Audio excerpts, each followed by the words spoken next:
cortex is located in the frontal lobe and is comprised of 3 different areas of the frontal lobe, immediately anterior to the central sulcus. The motor cortex is being used when Dev plays basketball because the motor cortex is the region of the cerebral cortex involved in the planning, control, and execution of voluntary movements. Dev is purposefully trying to shoot the basketball, therefore he is using his motor cortex.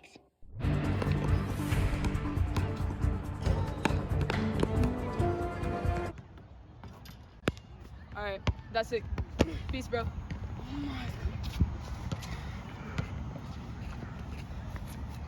I could kill someone right now.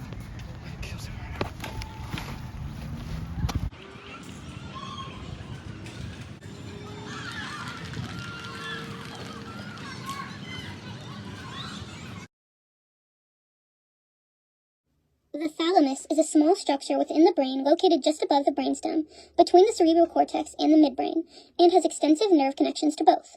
The primary function of the thalamus is to relay motor and sensory signals to the cerebral cortex.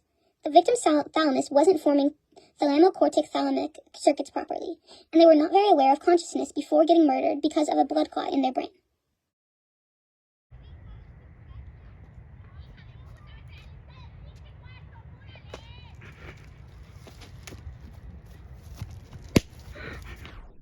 The amygdala is located in the medial temporal lobe, just anterior to the hippocampus.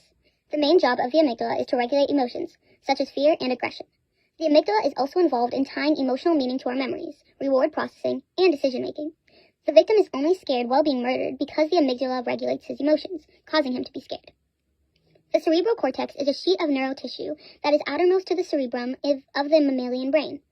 The cerebral cortex, which is the outer surface of the brain, is associated with higher-level processes such as consciousness, thought, emotion, reasoning, language, and memory. Dev's cerebral cortex was not working properly, and it affected his thought and reasoning, making him commit murder. The primary somatosensory cortex is located in a ridge of cortex called the postcentral gyrus, which is found in the parietal lobe. The sensory cortex is a region of the brain which is responsible for receiving and processing sensory information from across the body, such as touch, temperature, and pain. The victim can only process that he is in pain since he has a sensory cortex. The sensory cortex regulates the pain felt by the victim while getting killed.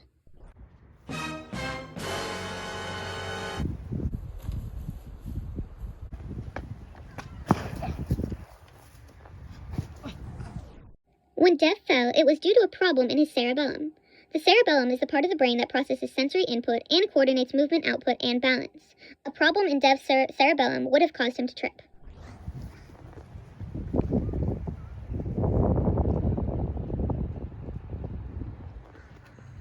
Oh my god, is that a dead body? Did you kill him? No, I swear to God, I didn't even notice. I didn't even notice. His body. I didn't even notice. I swear to God. No, please. I swear to God. No, please. Hello? 911, there's been a murder. Detective Lawson, thank you so much for calling so quickly. No problem. Alright, so what are the suspects looking at? I saw a man running that way. He was about 5'11", and I couldn't get a good look at him, but he was running that way. And then I saw a girl with black hair, and she was dressed in all black, running past the scene of this crime. Okay, I'll track them down. Thank you. When the witness recounts the suspect she saw fleeing the crime scene, she was employing both her hippocampus and her association areas. The hippocampus is in charge of learning and memory, and allowed the witness to remember exactly who she saw fleeing the crime scene. The association areas are associated with thought, memory, and learning, and allowed the witness to retrieve these memories.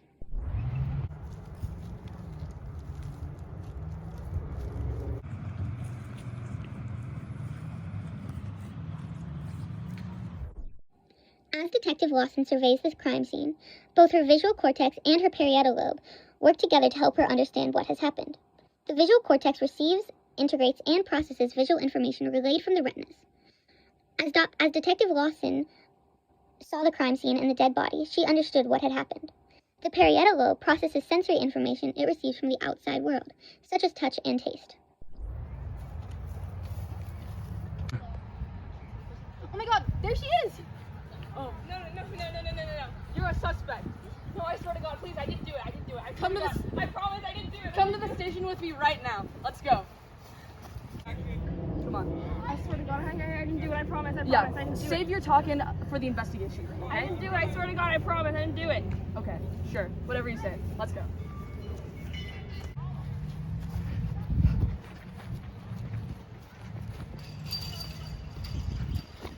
No, stop! I didn't do anything. Yes, you did. Yes, you did. You're coming in for questioning right now. You have the right to remain silent. Everything that you say can and will be used against you. I didn't even do anything. I don't even know what this is for. I was trying to go get food over there. All right, whatever you say. Let's go to my office and I'll investigate you and we'll actually see what's going on. Come on. 7. I swear to God I didn't do anything. It wasn't me. I swear on my life that I'm innocent. It was not me. I didn't do anything. Let's just get this over with. I changed it to everything you want me to change it to for no reason, but... Okay. All right. What were you guys doing today at the park at 4 p.m. when the body was found? As Detective Lawson interrogates the suspects, she employs the use of her frontal lobe. The frontal lobe is in charge of voluntary movements and expressive language, explaining the exaggerated way that Detective Lawson spoke to the suspects. In order to do this, Detective Lawson also had to employ her angular gyrus, which is in charge of comprehension of language and auditory stimuli and memory retrieval. Detective Lawson had to employ her angular gyrus to remember facts about the crime scene to interrogate the suspect. 4 p.m. I come from school. My house is over there. I'm running to get Carl's Jr., which is right over there, because I'm hungry. And then I get tackled. As the suspects answer the questions that Detective Lawson poses, they are employing their Wernicke's area. The Wernicke's area controls language reception. It is a brain area involved in language comprehension and expression that allows the suspects to understand what Detective Lawson is asking. All right. What were you doing? I was just going for a nice walk in the park. I was just getting my steps in, and I was just found at the wrong place at the wrong time, okay? I swear to God I didn't do anything. Why am I hyperventilating? You're probably using your focus area, and that's altering your breathing pattern. Every day at 4 p.m., I jog. As Dev looks around the room, his occipital lobe allows him to perceive the color, form, and motion happening in the room around him. This allows him to look for a way to escape. Do you always go and get food at this time of the day? Yeah, it's after school, and I live right over there, so I run to Carl's Jr. so I could get food faster. Hey, what are you doing? Sit down. I'm sorry, I really have to use the bathroom. Can I use the bathroom? When Danielle pleads that she has to go to the bathroom, it is because her pituitary gland made her. The pituitary gland plays a major role in regulating vital bodily functions, and under the stress that Danielle was enduring, it made her have to go to the bathroom. Alright, I think it's about time for a polygraph test. As the suspects are interrogated, their temporal lobe, the portion of the cerebral cortex above the ears, processes the information they are being asked and allows them to respond. The brainstem regulates involuntary actions of the body, such as heartbeat and breathing. When the detective brings out the polygraph test, the brainstem of Dev and Danielle results in a higher heartbeat and breathing rate. Similarly, the medulla sends messages between the spinal cord and the brain, regulating the cardiovasculatory and respiratory system, both which will be working at a greater capacity under the stress that Dev and Danielle are experiencing. To make sure that the test is working, what are your guys' names? Steven Dela Cruz. Test says your line. What's your real name? Dev Saha. Checks out. What's your name? Danielle, son. Alright, let's get started. First question. Did you really not notice the lifeless body laying in the grass? No, I did not. Alright, checks out. Jeff, do you know what this is? No, I don't. Test says you're lying. I mean, if I could guess, it's probably a piece of a person's, face or something. When Dev was shown the remains of his victim, his corpus callosum was activated to ensure that both sides of his brain could communicate and send signals to each other based on the information he was seeing. These signals made him feel excited. Alright. Do you recognize the victim? No, I do not. She's lying. You're lying. He's not lying. Do you recognize the victim, Dev? No, I don't. Lying! You're a murderer! No, I'm not. Alright, Danielle, you're free to go. She's a murderer. Get out of here. Alright, Dev, I already know it's you. How do you recognize the victim? I don't even know him. Liar. Okay, Dev, fine. how do you recognize the victim? Okay, I was playing basketball with him a little earlier, and then I went to go get food. Why did you murder him, Dev?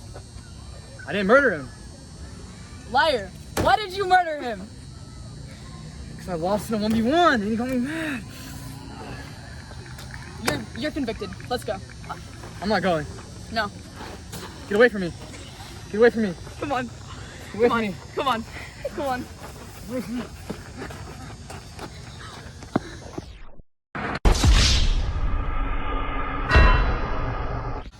All in a hard day's work.